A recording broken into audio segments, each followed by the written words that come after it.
ये लोग सारी जतन करेंगे प्रधानमंत्री के भ्रष्टाचार को दबाने के लिए। If CBI has summoned him, means there are some corruption charges. जिस दिन से प्रधानमंत्री नरेंद्र मोदी जी का भ्रष्टाचार अरविंद केजरीवाल जी ने एक्सपोज किया है, उस दिन से ये तय था कि अरविंद केजरीवाल जी उनके अगले टारगेट होने वाले हैं। He was the chief minister, so not a file or a document would move in the state without his knowledge. प्रधानमंत्री जी, आपकी सरकार और आप सर से लेके पांव तक भ्रष्टाचार में डूबे हुए हैं। हम आपकी ईडी और सीबीआई की धमकियों से डरने वाले नहीं।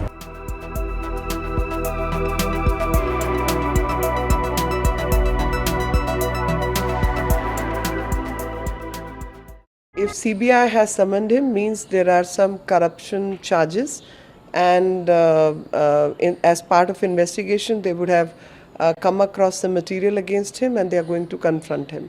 You have to understand 2-3 things. One is that he was the chief minister, so not a file or a document would move in the state without his knowledge or active participation.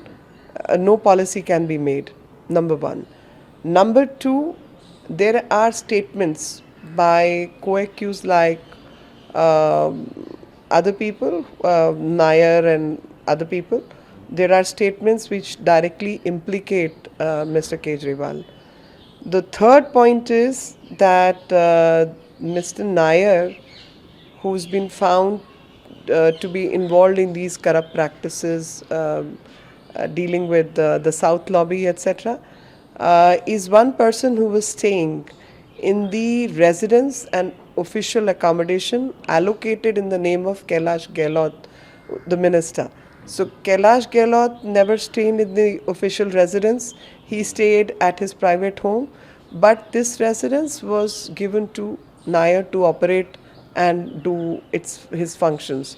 So there is obviously a tacit and open and underhand cooperation which one gets to see. So obviously the CBI is probably going to confront Mr. Kejriwal with all the documents, papers and material which they would have gathered during investigations. आम आदमी party के नेता अरविंद केजरीवाल को Goa police ने सम्मन किया, 25 तारीख को पूछताछ की। उनके तमाम अपराध हैं और जहां जहां उनके ऊपर आरोप और केस है, वो एक कानूनी प्रक्रिया वो चलती रहेगी। जिस दिन से प्रधानमंत्री नरेंद्र मोदी जी का भ्रष्टाचार अरविंद केजरीवाल जी ने एक्सपोज किया है, उस दिन से ये तय था कि अरविंद केजरीवाल जी उनके अगले टारगेट होने वाले हैं।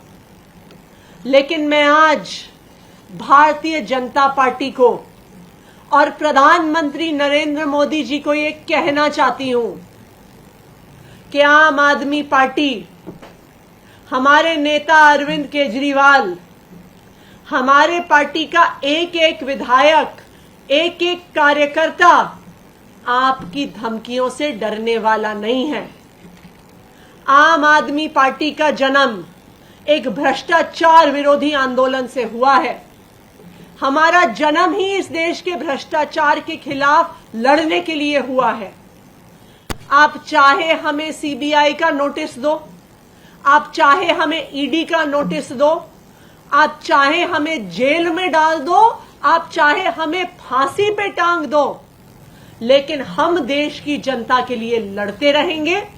हम भ्रष्टाचार के खिलाफ लड़ते रहेंगे और आखिरी दम तक, जब तक आम आदमी पार्टी के एक एक नेता में, एक एक कार्यकर्ता में आखिरी सांस तक भ्रष्टाचार के खिलाफ लड़ने का दम है, भ्रष्टाचार के खिलाफ लड़ने का जिगरा है, हम आपकी ईडी और सीबीआई की धमकियों से डरने वाले नहीं हैं। ये लोग सारी जतन करेंगे प्रधानमंत्री के भ्रष्टाचार को दबाने के लिए, क्योंकि अरविंद जी ने सिलसिलेवार तरीके से, बहुत ही कन्विंसिंग तरीके से एक एक चीज परत दर परत करके दिल्ली की विधानसभा में देश को यह समझाने का प्रयास किया था कि ये जो सारा भ्रष्टाचार का लाखों करोड़ का काला धन मोदी जी के दोस्त की कंपनी में लगा है, ये मोदी जी का पैसा है,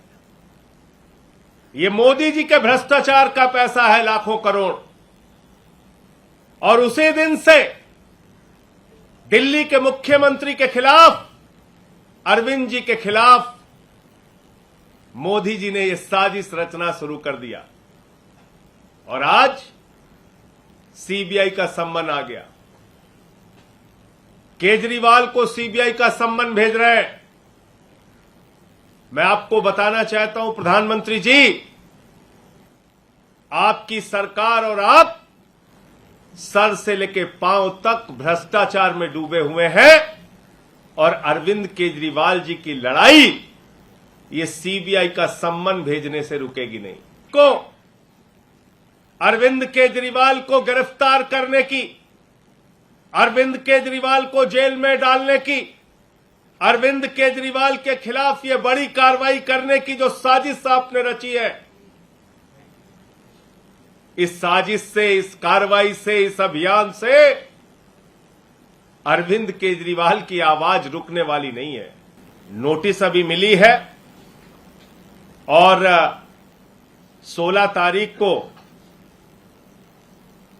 अरविंद केजरीवाल जी जाएंगे, लेकिन मैंने जैसा आपको कहा